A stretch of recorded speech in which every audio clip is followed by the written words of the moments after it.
शिक्षा के क्षेत्र सरकार जिस तरह से लगातार प्रयास कर रही है, इसमें प्रधानों का सहयोग किस तरह से लिया गया है, मैडम से आज जानकारी लेंगे हम। और प्रधान जो है गाँव के किस तरह से शिक्षा के विकास में सहायक साबित हो सकते हैं। मैडम, आज जो कार्यक्रम आपके यहाँ आयोजित किया गया था, इसमें क्या एक संदेश जाता है? आज हमारे विकासखंड में ग्राम प्रधानों का उन्मुखीकरण कार्यक्रम था और उनकी संगोष्ठी थी, जिसके माध्यम से हमारे विद्यालय में जो ऑपरेशन कायाकल्प का काम चल रहा है, जिसमें सभी विद्यालयों को 19 पैरामीटर्स पर संतृप्त किया जाना है।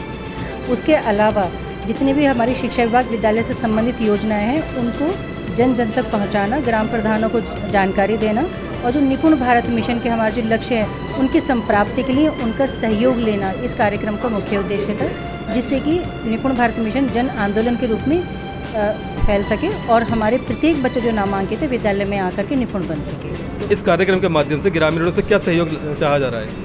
देखिए, हमारी यही अपेक्षा है, क्योंकि हम सभी जानते हैं कि जो हमारे परिषद के विद्यालय हैं, ये हमारे ग्रामीण अंचलों में स्थित हैं।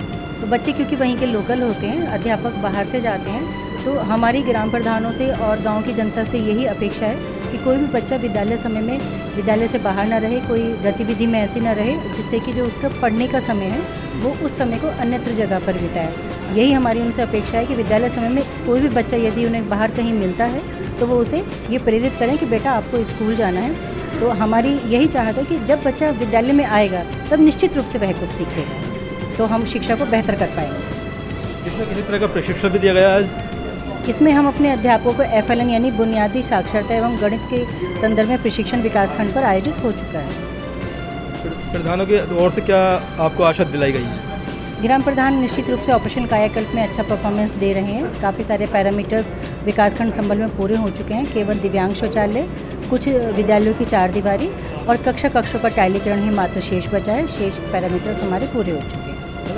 बच्चों के अंदर किस तरह का शिक्षा का रुझान देखा जा रहा है इस दौरान? अगर हम बात करें, हमने कुछ विद्यालयों का निरीक्षण किया जहाँ पर बच्चों से बर्तन धुलवाए जाते हैं। मैं आपको जानकारी देना चाहती हूँ कि सभी विद्यालयों में खाने के बर्तन और पकाने के बर्तन मौजूद हैं, लेकिन किसी वजह से यदि कोई बच्चा अपनी प्लेट ले आया है तो उसको लगा होगा कि मैं अपनी प्लेट अगर वो रख कर लाया है, क्योंकि वो गंदी प्लेट हो सकता है अपने बैग में ना रखना चाह रहा हो, तो उसने व्यक्तिगत रूप से अपनी प्लेट धुल ली हो। नहीं तो इस काम के लिए हमारी रसोइया प्रत्येक विद्यालय में है। रसोइया इस काम के लिए होता है। मैंने एक्चुअली एक वीडियो वायरल हुई थी जिसमें सभी बच्चे नल पर खड़े थे और वो पानी प्लेट धो रहे थे, इसलिए मैंने सवाल। देखिए, इसमें मैं ये भी कहना चाहूँगी, अगर हम जापानीज़ मॉडल की बात करते हैं, वो हमें देखने में बहुत अच्छा लगता है, हम उसे लागू कराने की बात भी करते हैं, हमारा विभाग भी लागू कराने की बात करता है, लेकिन मुझे लगता है कि ये बिल्कुल ज़रूरी नहीं है कि अगर ऊपर से जब तक कोई चीज़ लागू नहीं होगी, अगर उसे कोई पहले कर रहा है, तो ये बच्चे बाल अवस्था से ही सेल्फ डिपेंड हो जाए। एग्जैक्टली वही मैं कहना चाह रही हूँ कि अगर हम बच्चों को अपना काम स्वयं करना सिखा रहे हैं तो इसको अन्यथा लेने के बजाय हमें ये देखना पड़ेगा कि हम बच्चों में एक जैसे श्रम करने की आदत या अपना काम स्वयं करने की एक अच्छी आदत है, उसको हम विकसित करने की बात करें, क्योंकि जापानीज़ मॉडल इसी बात पर है। वो बच्चे अपनी साफ़ सफाई, अपने विद्यालय की साफ़ सफाई भी काफ़ी एक हिस्सा उनको मतलब जिम्मेदारी दी जाती है कि वो अपने विद्यालय की साफ़ सफाई करते हैं। तो हम इन चीज़ों को अप्रिशिएट करते हैं, लेकिन जब हम अपने बच्चों को यहाँ कराते हैं तो हम उसे अन्यथा लेते हैं। लेकिन हाँ, ये भी बात सही है कि कहीं इसमें किसी भी प्रकार का भेदभाव नहीं होना चाहिए। इस चीज़ को मैं मानूंगी कि अगर कोई काम कराया जा रहा है तो सभी बच्चों से एक समान रूप से कार्य लिया जाए, क्योंकि हमें कि संस्कार देने की दिशा में हम इस बात को लेंगे, ना कि कुछ खास बच्चों से कि हम विद्यालय के कुछ काम करें तो उसमें कहीं ना कहीं दोष किसी न किसी का स्वाभाविक है।